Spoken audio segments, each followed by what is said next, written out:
till fucking April. Oh my god. Oh, this fucking sucks so bad. This just straight up fucking sucks. Like,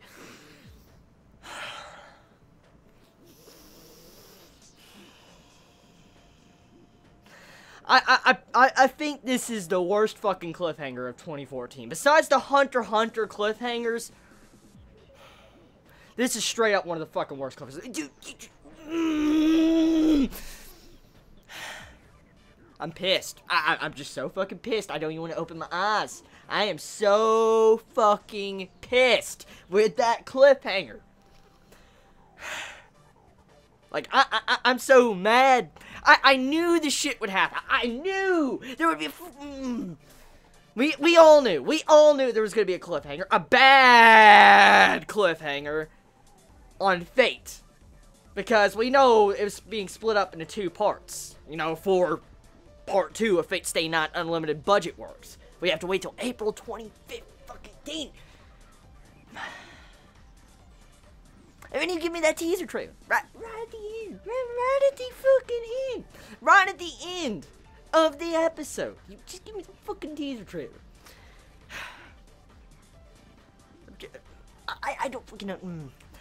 This really makes me want to play the visual novel right now. I really, really, really want to play that visual novel right now. I want to fucking know. Like, out of all the things I never saw coming, I never expected Saber to be turned into a servant for Castor. I never fucking saw that coming. I'm like, whoa. Like, it came from left field and fucking hit me in the side of the face. I was like, whoa.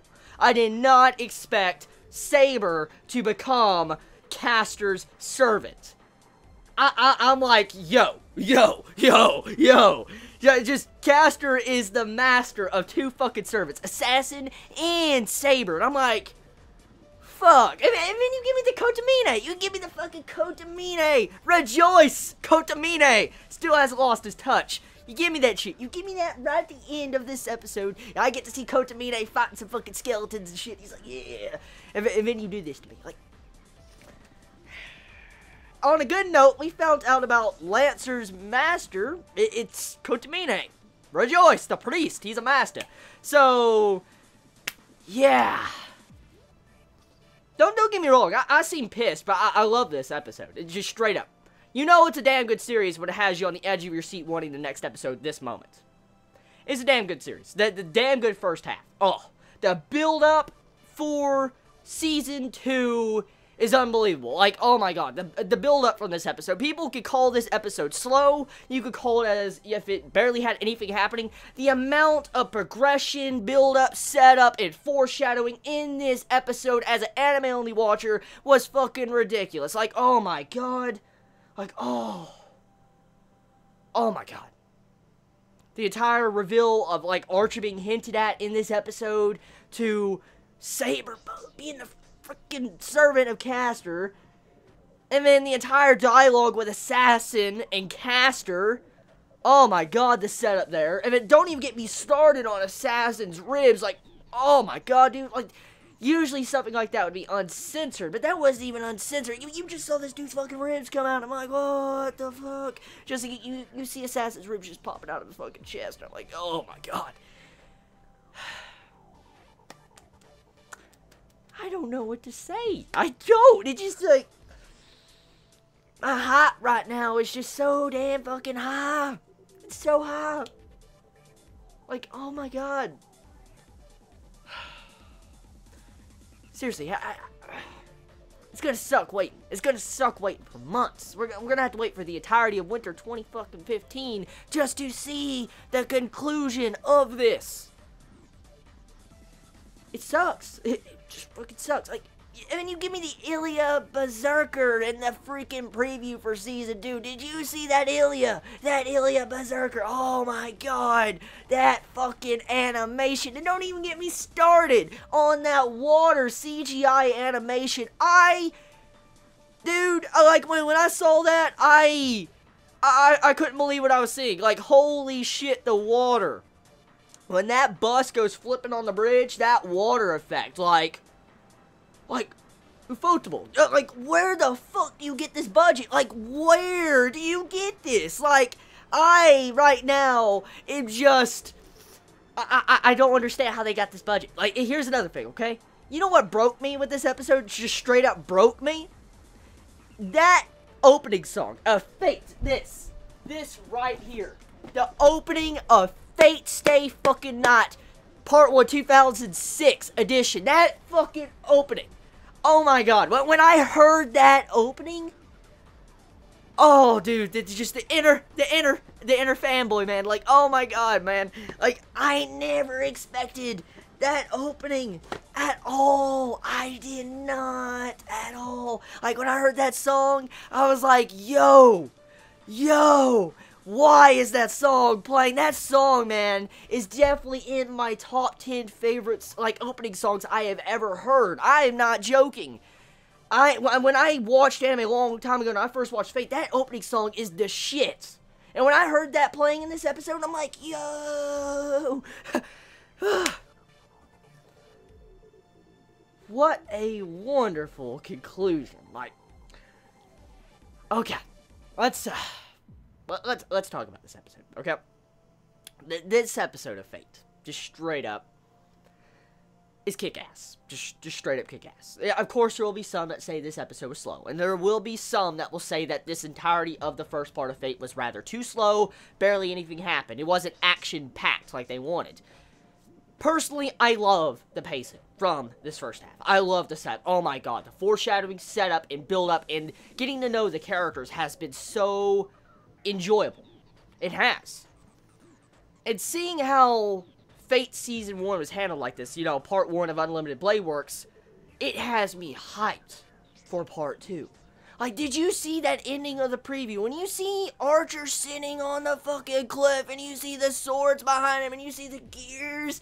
Oh my god, 2006 anime watchers of Fate or probably visual novel players know what I'm getting at. Dude, the Archer, the fucking gears in the fucking sky.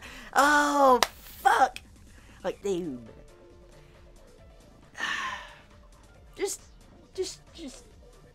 I don't know what to say, man. I don't know what to say. Like, it's been a fun ride. It's been a straight up fun ride. Fate has been so fucking fun. Oh my god.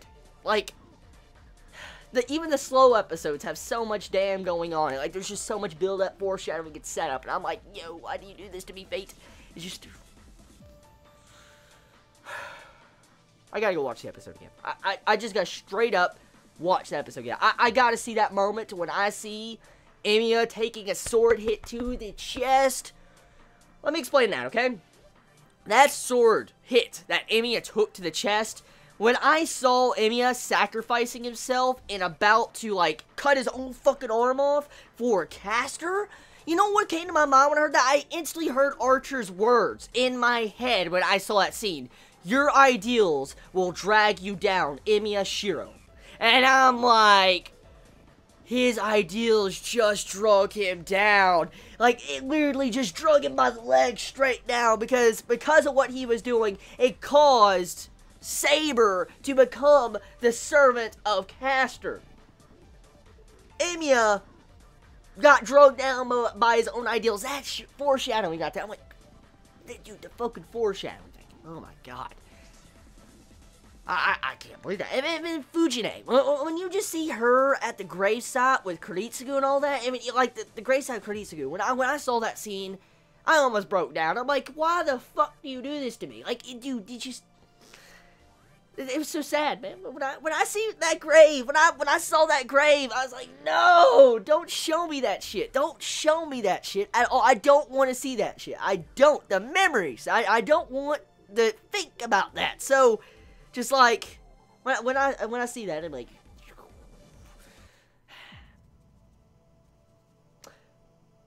and then you have the entire bits with what Rin says to Emiya at the end of this episode, like.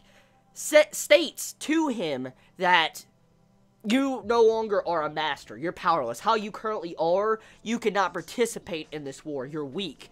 And when you see Rin say this to Emiya, I'm like, oh my god.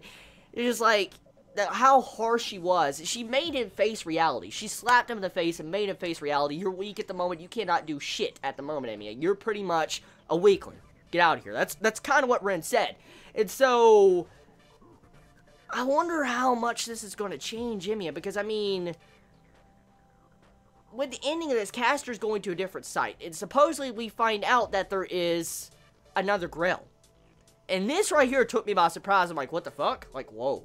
Like, there's a mentioning of Grell keys, a lesser Grell, and a greater Grell. The greater Grell give Castor her goals. Like, all the servants like their goals and mission, pretty much. Wipe all the other servants. But Castor mentions an actual lesser Grell. And I'm thinking, like, what? Like, what? What? And then, it's not just that either. Castor could summon the Grell. What the fuck? Castor could summon the Grell at the cost of everybody's lives in the town. Whoa. You know what gets me? It actually kind of shocks me about something. The ending of Part 1 or Season 1 of Fate Zero kind of ended like this. It straight up kind of ended like this. You remember the ending of Fate Zero Part 1 with, you know, Castor and all that? Kind of like this. Just straight up kind of like this. So it kind of sucks.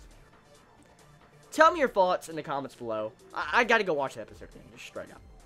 I did not do a live reaction because it's just I had to enjoy the last Fate episode by myself. I'm sorry. Tell me your thoughts. I love y'all so much. It's been fun. Been fun for these past 12-something weeks.